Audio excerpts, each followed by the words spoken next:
অনুগ্রহ করে মনে রাখবেন, এই অনুষ্ঠানে অংশগ্রহণকারী ব্যক্তিদের সমস্ত মন্তব্য এবং মতামত একান্তই তাদের নিজস্ব।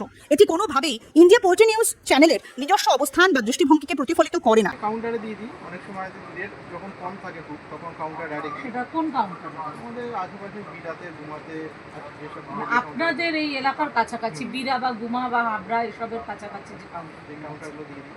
আর রেট যখন খুব হাই আছে, দেখছি কস্টিং অনেক ভালো আছে, তখন ট্রেডারকে ডেকে দিয়ে দিই, তখন আর ঝামেলা করতে যাই না। গ্রামাঞ্চলের ব্যাকইয়ার্ড ফার্মারদের মধ্যে 99% ফার্মার ইন্টিগ্রেটেড কোম্পানিদের সাথে চুক্তিবদ্ধ চাষে আটকে আছেন। চাষে লভ্যাংশ সীমিত কিন্তু বিনিয়োগবিহীন।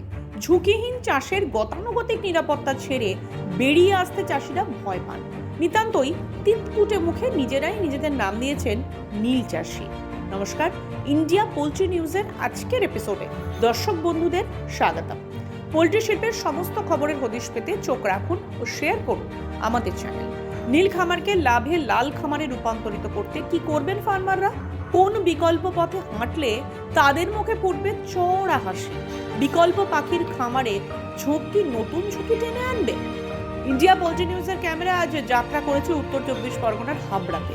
Ichapur agri animal farming backyard broiler ফার্মিংয়ে বেছে নিয়েছেন একলা চলো নীতি। ইন্টিগ্রেটেড কোম্পানির উপর ভরসা না করে স্বাধীনভাবে গড়ে তুলেছেন নিজের ফার্মকেই ছক উপুর করে দেওয়ার সেই গল্পই খামারি সুমন্ত্র ঘোষ শোনালেন দর্শকদের।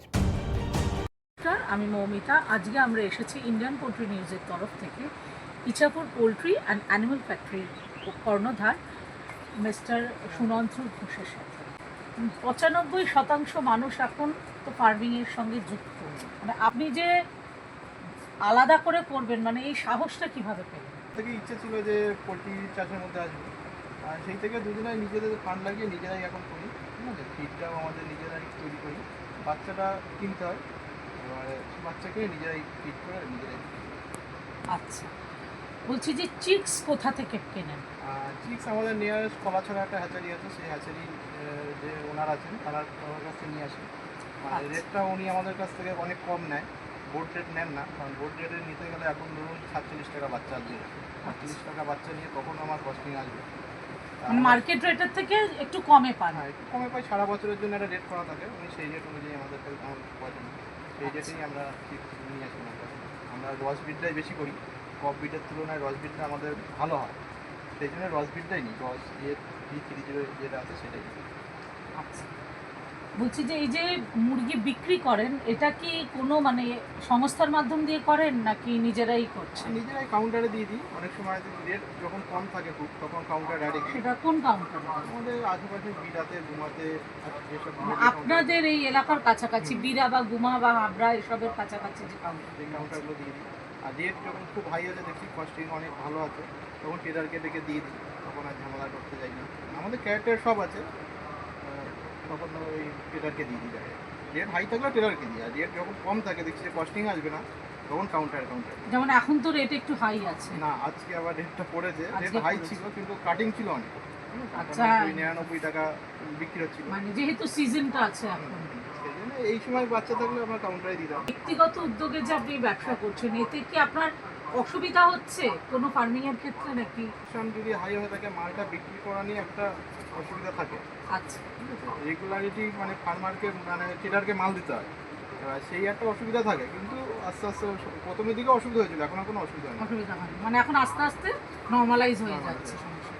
এখন নতুন যারা আসতে চাইছে তাদেরকে আপনি কি বলবেন? মানে তাদেরকে কি আসতে আগ্রহী করবেন?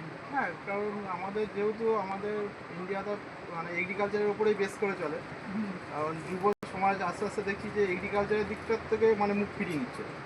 কিন্তু এই মার্কেটে আসলে অবস্থা মানে তেমন একটা নেই, কিন্তু নিজে ক্ষতির সম্ভাবনা কম বলছেন? ক্ষতির সম্ভাবনা কম, কিন্তু তার জন্য তো যথেষ্ট পড়াশোনা করে আসতে হবে, কি বলেন? হ্যাঁ, পড়াশোনা তো একটু লাগবেই।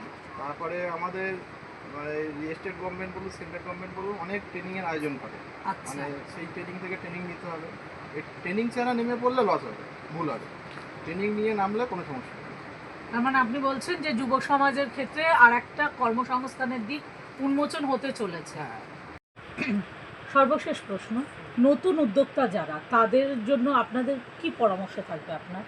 দেখুন, এখন কোম্পানি করলে ইলেকট্রিসিটি চার্জ বলুন, বাকি চার্জগুলো কোম্পানি দেয় না। কিন্তু আপনার প্রতিটা ফার্মার যারা আছেন তারা আশা করি সবাই কমার্শিয়াল রেটেই বিদ্যুৎটা ব্যবহার করছে, কিন্তু WBSETCL এর একটা গাইডলাইন আছে, সেটা পোলট্রি ফার্মিংয়ের জন্য আলাদা একটা ছাড়ের ব্যবস্থা আছে। আচ্ছা, আর সেই ছাড়ে যদি সবাই অ্যাপ্লাই করে তা বিল সব মানে ফার্মারদেরই যেটা আছে তার মিনিমাম মানে হাফ হয়ে যাবে। যেহেতু আচ্ছা, মানে এখন যারা ফার্মিং করছে তারা কমার্শিয়াল রেটেই বিদ্যুতের বিলটা দিচ্ছে। বিল দিচ্ছে। এটা অনেক সময় হয়, অনেক ফার্মাররাই হয়তো জানে না।